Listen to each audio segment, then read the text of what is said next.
Selamat pagi dan salam sejahtera. Anda bersama saya Jovinia Jimlajim dalam Berita Pagi Sabah berwajah baharu edisi Sabtu 27 Jun 2020. Seperti biasa, berita dimulakan dengan perkembangan COVID-19 di Sabah. Tiada pertambahan kes positif COVID-19 dicatatkan semalam, menjadikan kumulatif kes positif di negeri ini kekal 366. Kes sembuh juga tidak merekodkan pertambahan dan kekal 350 kes setakat ini. Menurut infografik Kementerian Kesihatan dan Kesejahteraan Rakyat Sabah, 9 kes masih aktif di 4 daerah yang melibatkan 4 kes di Tuaran, 3 di Penampang dan masing-masing 1 di Tawau dan Papar. Dalam pada itu, jumlah korban akibat COVID-19 di negeri ini kekal 7 orang. Golongan profesional dari pelbagai bidang diajak menyertai Angkatan Pertahanan Awam Malaysia APM bagi memantapkan lagi kualiti perkhidmatannya. Menteri di Jabatan Perdana Menteri Tugas-Tugas Khas, Datuk Seri Muhammad Redzuan Muhammad Yusof berkata, mereka yang terdiri daripada pegawai kerajaan, ahli akademik, warga perubatan mahupun ahli politik boleh mendaftarkan diri sebagai pegawai persekutu APM. Penyertaan dalam APM memberi peluang kepada individu untuk melaksana khidmat sosial kepada masyarakat memerlukan termasuk ketika kecemasan, kemalangan atau bencana. APM ni adalah satu kumpulan yang orang kata tu boleh memberi kerjasama dan bantuan kepada masyarakat, terutamanya setempat, contohnya di Tawau. Lagi ramai, lagi bagus. Mereka ini adalah sukarelawan yang tidak mengharapkan sebarang orang kata tu benefit ataupun pulangan. Datuk Rizwan ditemui media selepas penyampaian anugerah perkhidmatan cemerlang kepada 6 warga APM Sabah di Tawau. Turut berlangsung penganugerahan pangkat Pertahanan Awam Malaysia kepada 3 penerima iaitu Kolonel Kehormat Pertahanan Awam kepada Datuk Nizam Abu Bakar Titingan yang merupakan Wakil Rakyat APAS dan Meja Bersekutu Pertahanan Awam kepada Ahli Perniagaan Abdul Halim Gulam Hassan dan Abdul Karim Abdul Wahid. Selain itu, penyerahan aset turut disempurnakan daripada Agensi Pengurusan Bencana Negara NADMA iaitu 2 buah kereta pacuan 4 roda, 45 bot dan sebuah van pelbagai guna kepada APM Sabah. Timbalan Menteri Keuangan 2 Shahar Abdullah kini berada di Sabah untuk lawatan kerja 2 hari. Semalam, beliau meluangkan masa melawat Ibu Pejabat Jabatan Kastam di Raja Malaysia, Cawangan Sabah di Kota Kinabalu. Semasa lawatan tersebut, Shahar mendengar taklimat disampaikan Penolong Ketua Pengarah Kastam Zon Sabah, Datuk Abdullah Japar. Beliau juga berkesempatan meluangkan masa beramah mesra dengan pegawai Barisan Hadapan Kastam. Hari ini, beliau dijadual menghadiri majlis perasmian Bengkel Keusahawanan Sahabat AIM di Nabawan dan melawat terus madi Base Camp Eko Pelancongan. Program pendidikan khas integrasi di sekolah-sekolah seluruh Sabah telah bersedia untuk dibuka semula pada bila-bila masa. Pengarah pendidikan khas Datuk Dr. Yasmin Hussain berkata, prosedur operasi standard SOP dan garis panduan untuk pembukaan sesi persekolahan bagi program murid berkeperluan khas MBK telah pun dikeluarkan. Pihak pentadbir sekolah dinasihatkan bersedia dengan pelan meliputi norma baharu untuk pembukaan semula kelas MBK demi kesejahteraan pelajar terlibat. Bagi sekolah-sekolah ataupun program-program pendidikan khas integrasi kita yang mempunyai murid yang ramai, kita galakkan mereka datang secara bergilir ataupun ikut mood kedua di mana kita datang sesi pagi petang. Datuk Dr. Yasmin ditemui media ketika melakukan pemantauan pelaksanaan pengurusan semula sekolah bahagian pendidikan khas di SMK Kinabutan 2 Tawau. Sekolah berkenaan mempunyai 18 pelajar MBK. Menurut Datuk Yasmin, terdapat sebanyak 34 sekolah pendidikan khas di negara ini dan sebahagian besar tidak mempunyai halangan untuk dibuka semula. Sebelum Tawau, pemantauan juga dilakukan di Lahad Datu dan akan diteruskan ke Kudat, Tuaran, Kota Kinabalu dan Labuan. Seorang wanita warga emas yang dilaporkan hilang dan dikuatiri disambar buaya di Sungai Kampung Banang Sugut Rabu lalu masih belum ditemukan. Operasi mencari dan menyelamat SAR mangsa peridot kanun 62 tahun yang ditangguhkan petang semalam akan disambung semula pagi ini. Menurut kenyataan Ketua Polis Daerah Beluran Superintenden Kasim Muda, operasi SAR dilaksana menggunakan bot menyusuri sungai dengan radius 2 km daripada tempat kejadian. Operasi melibatkan 12 anggota polis, bomba dan penyelamat Beluran dan Angkatan Pertahanan Awam menggunakan 2 buah bot.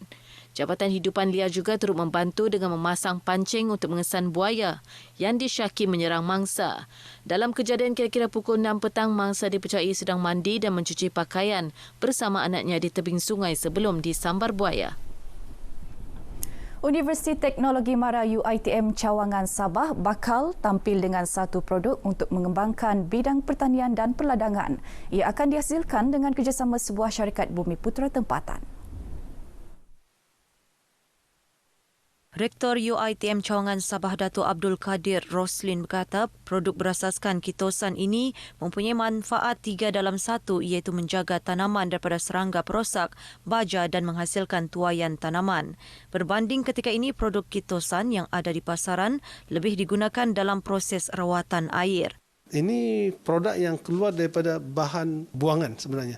Dan bahan buangan ini contohnya macam kulit udang, kulit hidupan laut yang tertentu. Di Sabah ni memang tempatnya.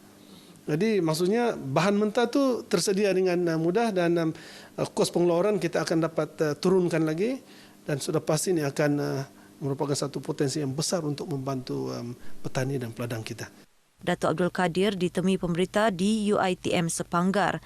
Tambah beliau, penghasilan produk baharu ini direalisasikan menerusi Memorandum Persefahaman MOU dengan sebuah syarikat bumi putera tempatan Dasatim Sendirian Berhad yang dimeterai pada 12 Jun lepas. Ia dilakukan secara maya melalui Facebook rasmi bahagian penyelidikan jaringan industri, masyarakat dan alumni UiTM Cawangan Sabah. Badan Bukan Kerajaan NGO di Sabah digesa mengambil peluang bermanfaat inisiatif pemberian geran kepada NGO untuk membantu kumpulan mudah terjejas melalui Pelan Jana Semula Ekonomi Negara Pencana. Pengarah Bahagian Penilaian, Pemantauan dan Pengurusan Pengetahuan Jabatan Pembangunan Wanita Muhammad Hazimin Jamaluddin menyarankan pemimpin-pemimpin NGO di negeri ini agar menyediakan kertas kerja untuk dikemukakan kepada Jabatan Pembangunan Wanita bagi mendapatkan geran tersebut. 5 juta ini akan diagihkan kepada semua NGO yang membuat permohonan kepada kita. 1.8 juta program untuk pembangunan wanita, and then baki itu adalah untuk Jabatan Kebajikan Masyarakat dan juga lembaga ataupun LPPKN. Jadi kita tidak ada had, kita menerima semua NGO daripada seluruh negeri Sabah. Muhammad Hazimin ditemui pemberita dalam taklimat khas bencana di Kota Kinabalu. Sementara itu, pemimpin NGO menyambut baik inisiatif membantu golongan terjejas di bawah bencana. Ini adalah satu usaha yang paling baik bagi mereka meneruskan usaha mereka untuk membantu bukan saja ahli-ahli tetapi masyarakat di keliling mereka yang lebih merana ya akibat ketiadaan ketidakbolehan mereka meneruskan kehidupan mereka seharian. Kita di Sabah sebagai Persatuan Wanita mengalu-alukan bajet-bajet begini atau dana-dana khas yang diperuntukkan terutama selepas pasca COVID-19. Kita akan dapat bagi latihan, kemahiran untuk semua usahawan wanita di negeri Sabah. Sabah merekodkan sebanyak 130 NGO berdaftar. Inisiatif bantuan sosial bagi golongan mudah terjejas bencana turut meliputi bantuan kewangan one-off RM300 bagi 190,000 OKU berdaftar, 150,000 ibu tunggal dan GLC Pencana Komuniti bagi menggalakkan GLC melaksanakan projek pembangunan sosioekonomi. Prihatin dengan isu pengangguran, sebuah akademi kecantikan, Catalina Academic menyahut seruan kerajaan menyediakan peluang kemahiran khususnya kepada golongan yang kehilangan pekerjaan akibat pandemik COVID-19. Program kemahiran dan peningkatan kemahiran di bawah Pelan Jana Semula Ekonomi Negara Pencana itu menawarkan latihan selama 7 hari dalam bidang terapi spa kecantikan. Penaung dan Ketua Pegawai Eksekutif Catalina Aesthetic and Wellness Dr. Siti Khadijah Awang Amit atau lebih dikenali sebagai Dr. Catalina yakin tempoh latihan 7 hari tersebut mampu dikuasai pelatih sekaligus membantu mengurangkan kadar pengangguran. Pelatih yang berjaya menguasai kemahiran berkenaan akan diserap terus bekerja dengan majikan terpilih. kami akan ajar adalah teknik yang baru dan lebih berdaya saing. Sebagai contoh di mana kami akan mengajar bukan sahaja basic facial, kan selalunya semua orang kita kena ajar mereka daripada basic, tetapi sehinggalah satu tahap di mana advance walaupun 7 hari, tapi kami akan pastikan mereka tahu menggunakan mesin-mesin ini.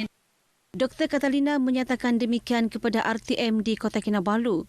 Program bermula Julai ini diadakan sehingga hujung tahun dengan sasaran penyertaan 200 orang setiap sesi kumpulan. Menerusi peruntukan 2 bilion ringgit, program penjana itu mampu meningkatkan keupayaan program kemahiran dengan penyediaan kemahiran baharu yang menepati kehendak semasa pasaran pekerjaan dan industri. Sebuah syarikat berkaitan kapal selam boosted DCNS Naval Corporation Sdn Bhd BDNC sekali lagi tampil membantu petugas kesihatan dengan menyumbang kubikel saringan COVID-19 kepada Hospital Papar. Ia merupakan kubikel kelima diserahkan syarikat berkenaan kepada hospital di negeri ini.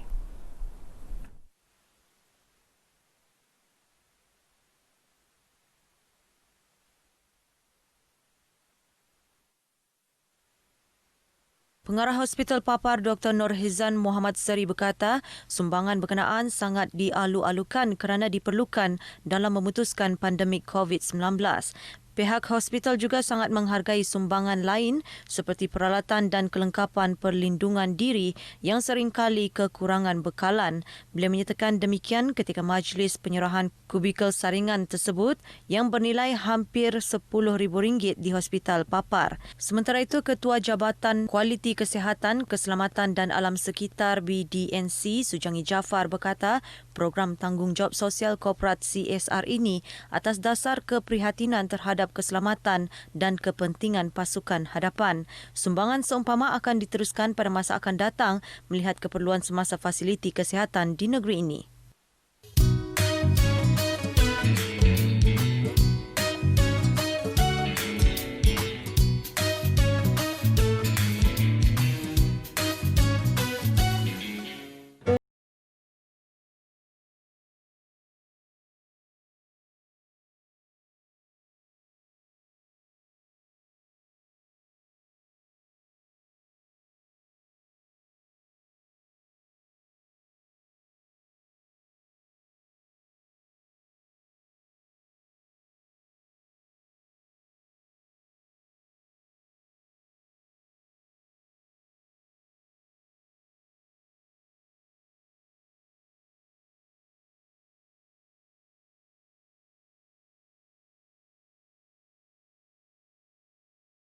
Apa yang paling penting dalam norma baharu?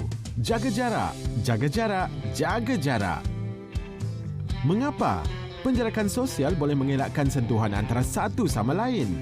Wabak COVID-19 boleh merebak melalui titisan cecair daripada batuk, bersin ataupun nafas individu dijangkiti. Pastikan anda menjaga jarak sekurang-kurangnya 1 meter daripada individu lain.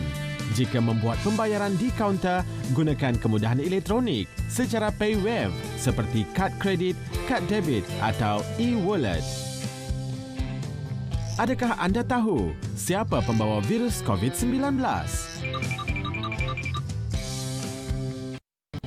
Bersama-sama putuskan rantaian COVID-19. Jauh semeter namun kekalkan interaksi.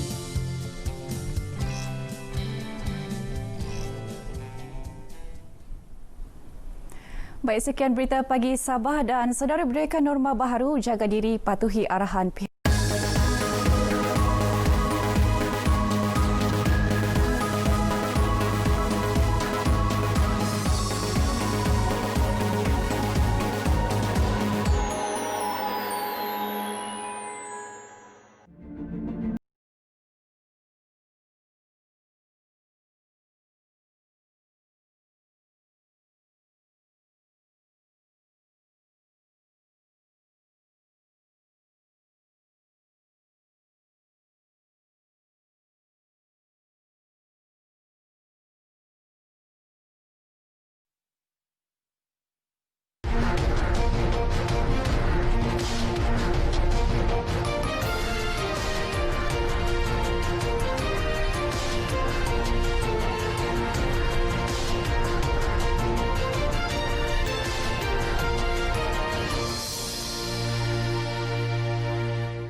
Assalamualaikum dan salam sejahtera. Berita Pagi Sarawak edisi Sabtu 27 Jun bersama saya Muhammad Aziz Rahim.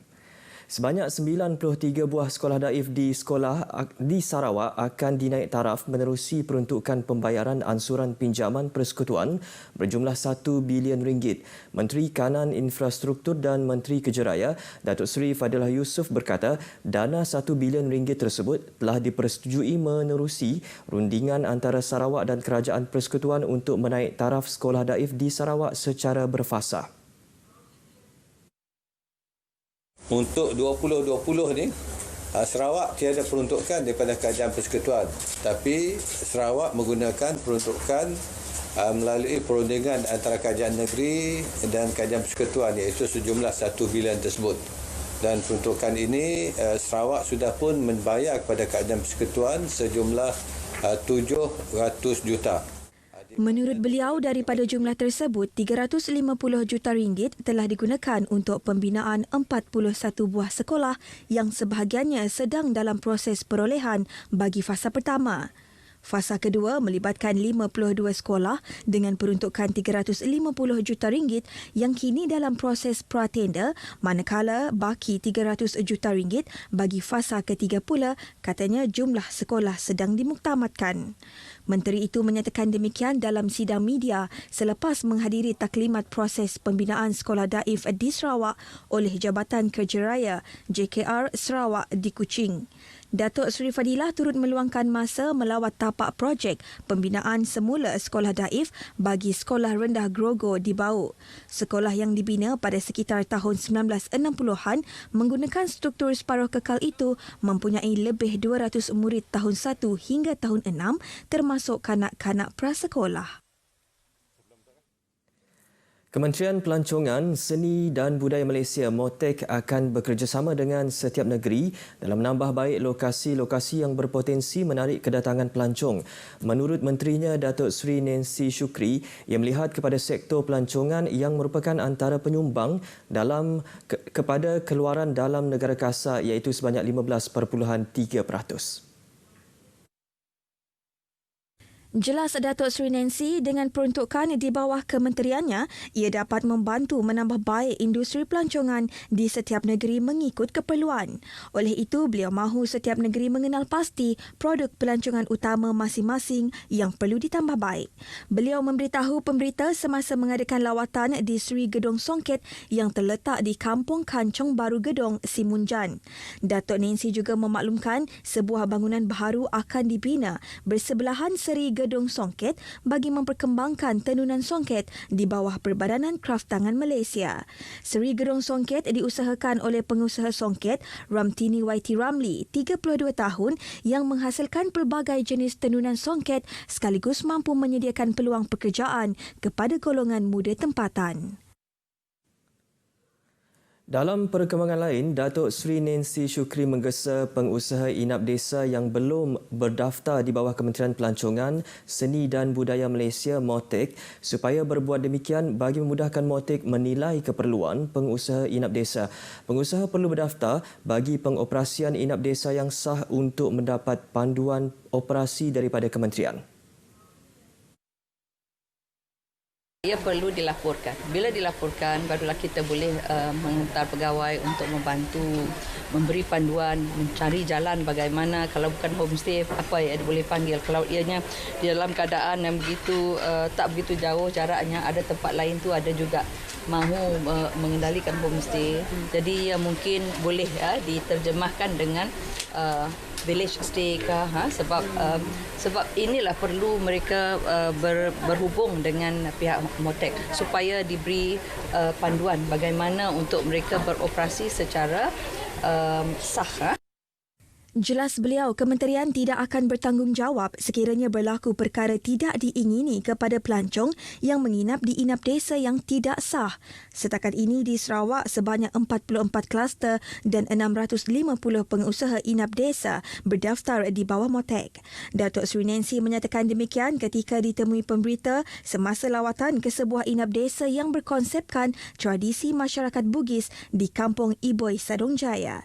Dalam pada itu, beliau menyeru pengusaha inap desa supaya lebih kreatif dengan mengekalkan produk pelancongan berasaskan semula jadi. Katanya ia merupakan tarikan utama pelancong yang ingin menikmati kehidupan di desa. Sarawak merekodkan satu kematian akibat rabies melibatkan seorang lelaki berumur 62 tahun dari Sibu. Menurut Timbalan Ketua Menteri Dato' Amar Douglas Ugah Embas, mangsa disahkan meninggal dunia pada Selasa lepas di Hospital Sibu. Dato' Amar Douglas mendedahkan mendiang digigit seekor anjing milik saudaranya pada bahagian betis kanan 12 Mei. Mendiang merupakan mangsa ke-23 meninggal dunia akibat rabies daripada 24 kes positif yang dilaporkan setakat ini. Beliau merangkap pengurusi Jawatankuasa Pengurusan Bencana Negeri mendedahkan kes berkenaan pada sidang media harian COVID-19 di Kuching. Sementara itu, Dato' Amar Douglas memaklumkan bahawa kes positif COVID-19 di negeri ini merekodkan sifar kes semalam sekaligus menjadikan jumlah keseluruhan kes positif kekal 570 kes. Juga tiada kes sembuh dan discharge dari hospital dicatatkan. Ia menjadikan jumlah keseluruhan kes positif yang sembuh dan discharge kekal 537 orang. Seramai 45 pesakit dalam siasatan baharu dilaporkan dan satu kes masih menunggu keputusan ujian makmal. Manakala seramai 16 orang masih menerima rawatan di wad isolasi hospital. Jumlah kematian COVID-19 di negeri ini kekal 17 orang.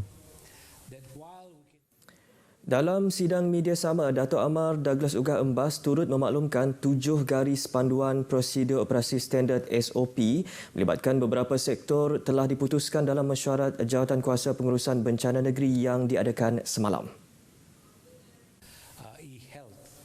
Dato' Amar Douglas mendedahkan antara 7 garis panduan berkenaan ialah SOP untuk ibadah korban, solat berjemaah dan solat Aidil-Adha berkuat kuasa pada 1 Julai depan. Selain itu, berkuat kuasa tarikh yang sama ialah SOP untuk pelbagai majlis keagamaan, merangkumi perkahwinan di rumah ibadat, pengkebumian dan menziarahi kubur. Pelaksanaan majlis sosial seperti majlis perkahwinan dan pertunangan, majlis akikah, doa selamat, tahlil dan majlis sambutan ulang tahun adalah dibenarkan berkuat kuasa pada 1 Julai dengan kapasiti maksimum 250 orang atau kurang mengikut saiz ruang dan penjarakan sosial. Majlis Sukan Sarawak juga menetapkan SOP tambahan bagi pembukaan kolam renang berkuat kuasa 1 Julai ini. Sementara itu, MLGH turut menambah baik SOP bagi sektor makanan termasuk pasar tani, pasar malam dan pasar siang yang berkuat kuasa serta-merta semalam. Kesemua garis panduan SOP berkenaan boleh dimuat turun di dalam portal rasmi Kementerian Kerajaan Tempatan dan Perumahan Sarawak MLGH. Jabatan Penyiaran Sarawak sentiasa memastikan penduduk di negeri ini menerima capaian siaran yang baik bagi membolehkan maklumat yang disiarkan diterima jelas oleh penonton dan pendengar, terutama penduduk yang tinggal di kawasan luar bandar. Kerana itu, Timbalan Pengarah Penyiaran Sarawak Abdul Hadi Muhammad Yusof berkata beliau sendiri bersama beberapa pegawai turun padang menjelajah negeri ini bagi meninjau kemampuan stesen-stesen pemancar yang terdapat di Sarawak. Kita bertanggungjawab untuk memastikan bahawa capaian ini dapat dilakukan dengan lebih meluas. Dan tinjauan kita juga menunjukkan bahawa siaran radio itu adalah merupakan siaran utama bagi mereka, terutama di rumah-rumah panjang, dan mereka menggunakan medium radio ini untuk menyebarkan maklumat, dapat menerima maklumat dan berhubung di antara satu dengan lain. Beliau ditemui pemberita RTM selepas melakukan tinjauan ke stesen pemancar Bukit Kayu Malam Sarike dan stesen pemancar Kanawit. Abdul Hadi berharap melalui tinjauan ini, perancangan untuk penambahbaikan dapat diperinci seterusnya memperbaiki kekurangan yang telah dikenal pasti. Selepas Sarike dan Kanawit, tinjauan bagi kawasan di bawah kelolaan RTM Sibu akan diteruskan ke beberapa stesen pemancar antaranya di kawasan Song, Kapit, Semop, Mukah dan Belaga. Bagi RTM Sibu, kawasan liputannya adalah yang terbesar antara stesen kawasan di Sarawak dengan merangkumi beberapa bahagian seperti Sarike, Mukah, Sibu dan Kapit. Upacara penghormatan negeri dan istiadat pengemudian pahlawan negara penerima pingat Seri Pahlawan Gagah Perkasa SP mendiang Sub-Inspektor Bersara Ngalinoh Bala atau Kilah Ratu berlangsung dengan penuh penghormatan di Gereja Borneo Evangelical Mission Bukit Kanada Miri semalam. Timbalan Speaker Dewan Undangan Negeri Datuk Gerawat Gala berucap mewakili Ketua Menteri berkata pemergian mendiang merupakan kehilangan besar bagi negara. Ujar beliau pengiktirafan yang diberi kepada mendiang ini mewakili aspek kepahlawanan, patriotisme serta sanggup mengorbankan nyawa demi negara yang layak dipertahankan. Mendiang Ngalinuh merupakan antara 30 penerima anugerah SP sejak 55 tahun yang lalu dan mendiang adalah salah seorang daripada 2 penerima SP dari Sarawak yang terakhir. Terdahulu dalam upacara peringatan, selain ahli keluarga mendiang, turut memberi penghormatan terakhir ialah pemimpin-pemimpin tempatan dan kenalan mendiang. Mendiang Ngalinuh 79 tahun meninggalkan seorang balu, Sinah Ngalinuh Bala, Elias Sabit Iwat 73 tahun, 5 orang anak, 9 cucu dan seorang cicit. Bagi anak lelaki mendiang, Elvis Bala menyifatkan mendiang bapanya seorang yang baik dan banyak kenangan manis yang tersimpan sepanjang hidup termasuk semasa menjaga mendiang di hospital. Bagi pihak keluarga kami, adik-beradik kami pertama sekali kami rasa berbangga lah, sebab dia dianggap sebagai perwira negara lah, memang kami rasa bangga. Juga kami juga berasa sangat sedih atas pemergian beliau jugalah. Mendiang dikurniakan pingat tersebut selepas terlibat dalam pertempuran menentang pengganas komunis di Sibu pada 29 April 1972. Di atas keberanian tersebut, mendiang dianugerahkan pingat SP pada 6 Julai 1972 oleh almarhum Seri Paduka Baginda Yang di-Pertuan Agong kelima, Al-Sultan Al-Mu'tasimu Billahi Muhibbuddin Tuanku Al-Haj Abdul Halim Muazzam Shah. Istiadat pengebumian telah diadakan di Tanah Perkuburan Sidang Injil Borneo Lambir. Berita Pagi Sarawak edisi Sabtu 27 Jun berakhir di sini. Jangan lupa patuhi SOP dan jaga kesihatan. Saya Muhammad Aziz Rahim. Selamat berhujung minggu. Assalamualaikum.